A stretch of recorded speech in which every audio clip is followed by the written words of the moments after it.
எல்லோருக்கும் வெற்றி வணக்கங்கள். 2026ல சிஎம் அரையணைய சிஎம் சேர்ல உட்கார போறது நம்மளுடைய வெற்றி தலைவர் தளபதி விஜய் அவர்கள்.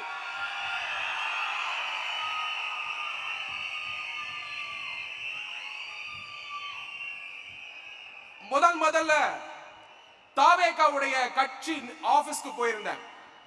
அன்னைக்கு ஜெனரல் செக்ரட்டரி அவர்கள் ஆனந்த் அவர்கள் பல யங்ஸ்டர்ஸ் கட்சியில ஜாயின் பண்ணிட்டு இருந்தாங்க, பதவிகள் கொடுத்துட்டு இருந்தாங்க.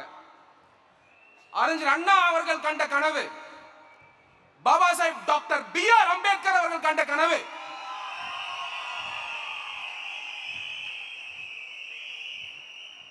புரட்சி தலைவர் எம்ஜிஆர் அவர்கள் செஞ்ச சாதனை, அதே மாதிரி ஒரு புரட்சி, அதே மாதிரி ஒரு சாதனையை நம்மளுடைய தளபதி விஜய் அவர்கள் செஞ்சிட்டு இருக்காரு.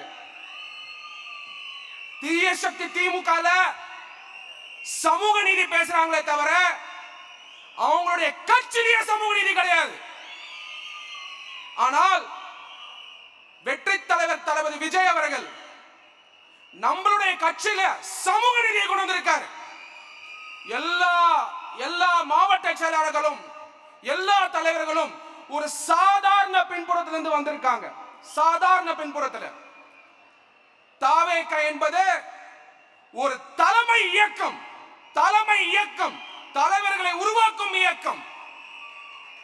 உலகத்திலேயே ஒரே ஒரு பொலிட்டிக்கல் பார்ட்டில மட்டும்தான் 3 லட்சம் பதவிகள் இருக்கு. அன்னைக்கு ஆனந்த் அவர்கள் அவ்வளவு பேர் அன்பா சேர்ந்துட்டு இருந்தாங்க. ஒரே ஒரு கட்சியில மட்டும்தான் 3 லட்சம் பதவிகள் இருக்கு. உலகத்திலேயே ஒரே பொலிட்டிக்கல் பார்ட்டி டிவிகே தான். நம்மளுடைய சின்னம் விசில், நம்மளுடைய சின்னம் சாமானிய மனிதனுடைய சின்னம், தளபதி அவர்களுடைய சின்னம், தீய சக்தி திமுக வீட்டுக்கு அனுப்புற சின்னம், சம உரிமை கொடுக்கக்கூடிய சின்னம், சம வாய்ப்பு கொடுக்கக்கூடிய சின்னம், சமத்துவத்தை பேணக்கூடிய சின்னம், பெண்கள் மேம்பாடுக்கான சின்னம், குழந்தைகளுடைய படிப்புக்கான சின்னம், ஆட்டோ ஓட்டுடைய சின்னம், பெண்களுடைய சின்னம், குழந்தைகளுடைய சின்னம். குழந்தைகிட்ட போய் கேளுங்க, எல்லா சிம்பலையும் காட்டி கேளுங்க. குழந்தைங்க, நம்மளுடைய குழந்தைங்க சொல்லுவாங்க, நம்மளுடைய தலைவர் தளபதி விஜய் அவர்களுக்கு தான் ஓட்டு, விசிலுக்கு தான் ஓட்டுன்னு. நன்றி, எல்லாருக்கும் நன்றி.